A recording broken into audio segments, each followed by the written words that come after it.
Hello મિત્રો, વરસાદી વાતાવરણ હોય અને ચોમાસું હોય ત્યારે તમને કંઈક નવીન ખાવાનું મન થાય છે ને, ખાસ તો ભજીયા ખાવાનું મન થાય છે. તો આજે મેં ડુંગળીના ભજીયાની રેસીપી મૂકી છે, તો ચાલો રેસીપી શરૂ કરીએ.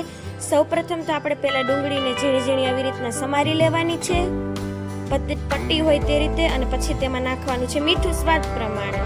પછી તેમાં નાખવાનો ચણાનો લોટ, પછી થોડું પાણી એડ કરવાનું,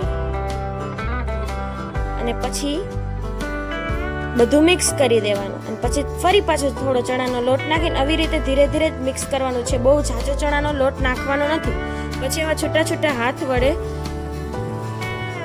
તાવડામાં ભજીયા પાડી લેવાના છે.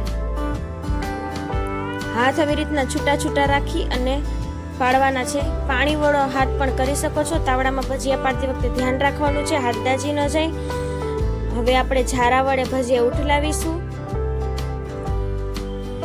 જો સરસ ઉથલી જાય છે, બહુ જ સરસ સ્વાદમાં લાગે છે. એકવાર ઘરે જરૂરથી ટ્રાય કરજો અને કમેન્ટમાં કહેજો કેવા બને છે. તો ચાલો આપણે તેને પ્લેટમાં લઈ લઈએ. જો બની ગયા ને થોડી જ વારમાં મસ્ત વરસાદમાં મજા આવે છે. ચા સાથે ખાઈ શકો છો, છાશ અને સોસ સાથે ખાઈ શકો છો, ચટણી સાથે ખાઈ શકો છો. તો આજે જ ઘરે ટ્રાય કરો. જો તમને અમારો વિડીયો ગમ્યો હોય તો વિડીયોને લાઈક કરો, કમેન્ટ કરો અને વધુમાં વધુ શેર કરો. નવા વિડીયો જોવા માટે મારી ચેનલને સબસ્ક્રાઈબ કરો. Thank you.